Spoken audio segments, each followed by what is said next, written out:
जय Hind students, I am Anjali Mishra. I am your Hindi teacher. Today I am going to teach about vocabulary means शब्द भंडार। Students, हम लोग शब्द भंडार के अंतर्गत विलोम शब्द, पर्यायवाची शब्द, अनेक शब्दों के लिए एक शब्द, अनेकार्थी शब्द और श्रुति सम भिन्नार्थक शब्द पढ़ेंगे। विलोम शब्द किसे कहते हैं? विलोम का अर्थ है उल्टा, यानी उल्टा अर्थ प्रकट करने वाले शब्दों को विलोम शब्द कहते हैं।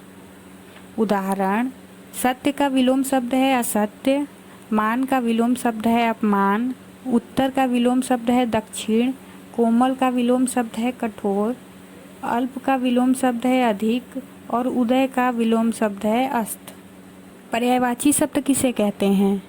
ऐसे शब्द जो लगभग एक तरह का अर्थ देते हैं, यानी अर्थ की दृष्टि से लगभग समान होते हैं, उन्हें हम पर्यायवाची शब्द कहते हैं। उदाहरण, जय का पर्यायवाची शब्द है जीत, विजय और सफलता।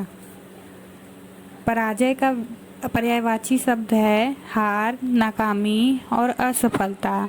सुबह का पर्यायवाची शब्द है प्रातः, भोर और प्रभात। आग का पर्यायवाची शब्द है अग्नि, ज्वाला और अनल। अनेक शब्दों के लिए एक शब्द किसे कहते हैं? इसके नाम से यह पता चल रहा है कि यहाँ पे कई शब्द रहेंगे, उसकी जगह पे हम लोग केवल एक शब्द को प्रयोग करेंगे। इट मीन्स अनेक शब्दों के स्थान पर प्रयुक्त किए जाने वाले शब्द अनेक शब्दों के लिए एक शब्द कहलाते हैं। इन्हें स्थानापन्न शब्द भी कहते हैं।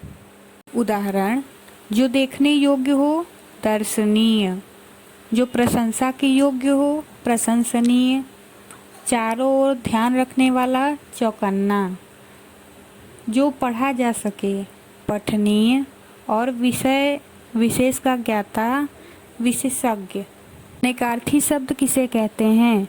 ऐसे शब्द जो अलग अलग परिस्थितियों में अलग अलग अर्थ देते हैं, यानी शब्द एक ही रहेगा पर विभिन्न परिस्थिति में उसका अर्थ अलग हो जाएगा, उसे हम अनेकार्थी शब्द कहते हैं। उदाहरण, अंक का दो अर्थ है, गिनती के अंक और दूसरा नाटक के भाग।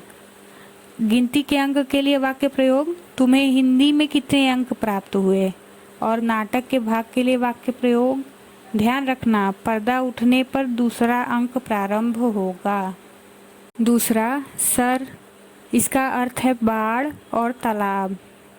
वाक्य प्रयोग, शिकारी ने सर से हिरन को मारा, और तालाब के लिए, इस सुंदर सर में अनेक कमल खिले हुए हैं। श्रुति सम भिन्नार्थक शब्द किसे कहते हैं? इसके नाम से पता चल रहा है कि ये सुनने में तो समान लगते हैं पर इनके अर्थ अलग अलग होते हैं। श्रुति यानी सुनना, सम यानी समान और भिन्नार्थक यानी अलग अलग अर्थ देने वाले। वे शब्द जो सुनने में एक समान हो किंतु इनका अर्थ भिन्न हो, इन्हें श्रुति सम भिन्नार्थक शब्द कहते हैं। उदाहरण, अंक, इसका अर्थ है गोद, और दूसरा अंग, इसका अर्थ है शरीर। दूसरा, अनल का अर्थ है आग और अनिल का अर्थ है हवा।